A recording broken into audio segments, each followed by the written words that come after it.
Hello all, Robert here with another Tech Geek 311 video.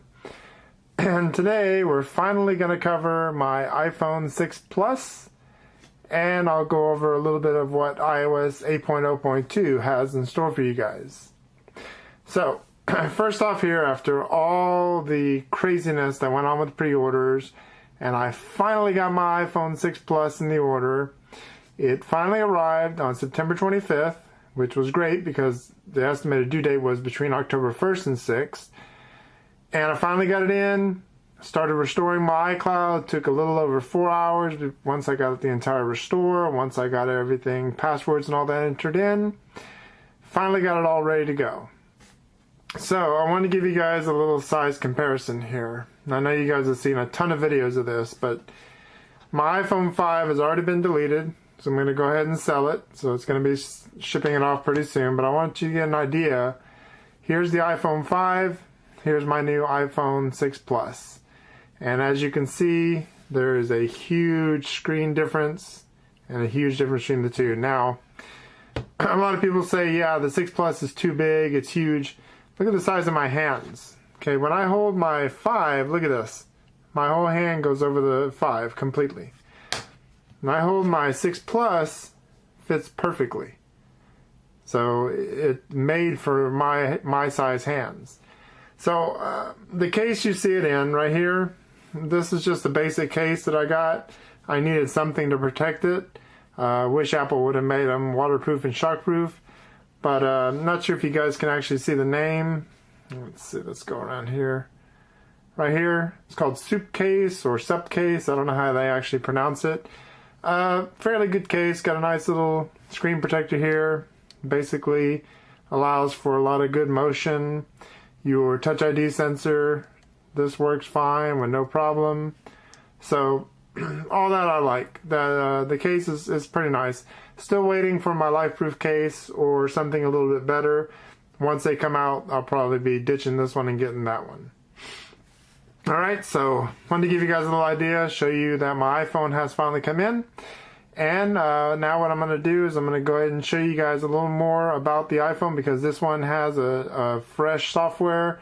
So everything that I showed you in my previous video before with iOS 8, I don't have those issues with this one anymore. Alright, so let's go into the iPhone. I'll go ahead and show you that. And this baby is going for sale. Alright folks, so here we go. Now that I have my iPhone 6 Plus, I'm going to go ahead and show you some of the things that I couldn't show you with the previous video with the iOS 8. It's going to start off first with the notification center. For one, like here in notifications, I showed you in the previous video, you can swipe across and delete. But down here at the bottom, let's go all the way down to the bottom now. This is stuff you didn't see in my previous videos because it wasn't working. When I hit the edit button now you see all those icons that I showed you in the iPad that weren't showing up on my other iPhone 5. But everything's working perfectly fine on the iPhone 6 Plus. So, everything you can see here, these are all the widgets. These are the ones that I've not added in there. And these are all the ones that I have added. And of course, like I said, they are movable, so you can move them. And all the ones with the little red line, I mean, I can take them out, I can remove them, or, like I said, they'll go ahead and show up in here. So you can see I've got all my little widgets in here. So this is all the widgets that basically come with the new iOS 8. So since I'm running iOS 8.0.2, of course everything's pretty much the same, just a couple of bug fixes and things like that. So, of course, you go into landscape in the plus, you get your landscape view. So everything basically turns. Something they did not show you though on the keynote, this is something I found out with iOS 8.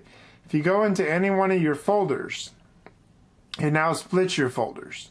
So now you have your folders split. So it doesn't matter which folder I go into, any folder, all my pages are now split separately. This is something that they did not show you in the keynote. Something else they didn't show you is if I flip the phone completely upside down, everything will still be right side up. So no matter which way I turn the phone, everything's going to be right side up, no matter what. So that's something that I don't know, they didn't show you in the keynote as well. Also, there's going to be Apple Pay coming out with the new 8.1. So now when you go into Passbook, instead of showing all this stuff in here, you're actually going to get a section, which I don't think I have the section showing up right now. But if I go into Add, for example, in this screen here, you're going to get another screen on top that's going to say Add your credit card and debit cards. So we haven't got to that yet. As soon as 8.1 comes out, I will go ahead and show you guys that and give you a little more idea about how Apple Pay works. Now, the way the 6 Plus is different than the 6 is basically within its processors, which I think the processors are basically the same. I've tried both in the store. The cameras are a little bit better on the 6 Plus, so you do have a little more in the cameras. Let's say we go into the camera, for example. Okay, everything here is about the same as you would see in your 6. So anyone that has a 6, you'll automatically see that this looks exactly the same. So the only difference is that when you do take a photo, if you're shaking and all like that, it will come out still. Same with your videos. That's pretty much the only difference I've noticed between the 6 and 6 Plus. As far as your multitasking swipe, all that's the same. They work on both devices just the same as usual. One thing you have on both of them, of course, if you double tap the home button, everything will drop. Gives you a chance to use it one-handed. Which for my big hands, I pretty much don't use that feature that much at all. So for you guys that have smaller hands and you get a 6 Plus, that's a feature though that you'll want to be using a lot. Now, as far as 8.0.2, really all it did was it fixed a couple of issues that the botched up 8.0.1 created. I've seen no problems on mine whatsoever. My Touch ID sensor is working fine. Predictive text is working fine. Everything seems to be working fine. I haven't seen any real issues on it at all. So as far as 8.0.2, it is safe to update. There is going to be 8.1 coming out this month, probably around the 20th or so. So just to let you guys give you a heads up a little bit on that. And I am going to be doing probably a live event, depending on what Apple does, whether I have to stream myself doing it live again, if they do it, or if I do feeds, whatever. But I'll probably be holding a live event, so make sure you're subscribed and all that so you get my information when I send it out. I want to go into the predictive text here, but before we do that, we're going to go into the settings because I want to show you something that actually got fixed, which was a good thing that I noticed. If you go into General and you go scroll down to your keyboards, you notice how my keyboard says 3. So if I tap on 3, you can see what I have here. I got the default, I got the emoji, and then I've got this new one here called SwiftKey. So you go into SwiftKey, of course you want to allow full access to this. Now this has to be a separate app. So we're going to go down here and I'll go ahead and show you guys. I believe I saved it in this folder, if I'm not mistaken. Yeah, so right here you have a separate app. It's called SwiftKey. With this SwiftKey one, this is the one that's called SwiftKey Keyboard. This basically will allow you guys to have their keyboard as one of your keyboards to use throughout your entire device.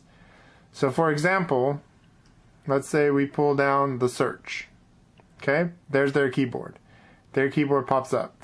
A little trick that most people don't know is that little globe down here on the bottom, if you hold it, alright, now in this search it'll just switch you. That's all it'll do. So if I hold it, you notice how it pops everything up? Tells me I can turn on predictive text. I can automatically just swipe up and switch to the SwiftKey. Any app you're in. If you can hear them, we're going to text Apple, for example. So I want to text Apple.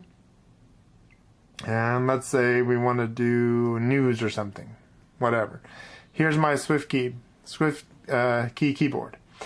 Tap that globe, or actually hold the globe or tap it, and you're going to get your automatic default one with your same predictive text, because if I tap again, there goes my SwiftKey. If I hold it, let's say on this one here, I can swipe up here to English, and then when I go into my text, here's my predictive text. That's the default one that comes with Apple. I tap it here and swipe up to the Swift key. There I get my Swift keyboard. So it's a very good one. Actually, I've liked using this one now that Swift Key has done an update to their app. I love using it, especially with the 6 Plus. What I wanted to give you guys an idea is more of how this Swift Key keyboard is, how you can add in third-party keyboards. There's a lot of them out there. You just pick the one that you like the most and use that one.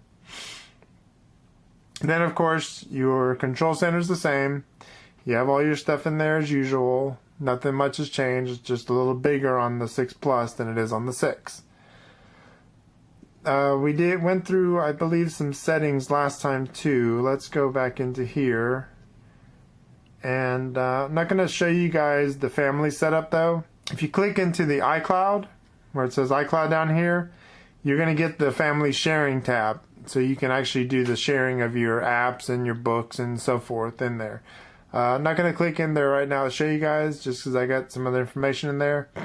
But also one thing I couldn't show you on the 5 is the Touch ID and passcode. That's also something that you have separate.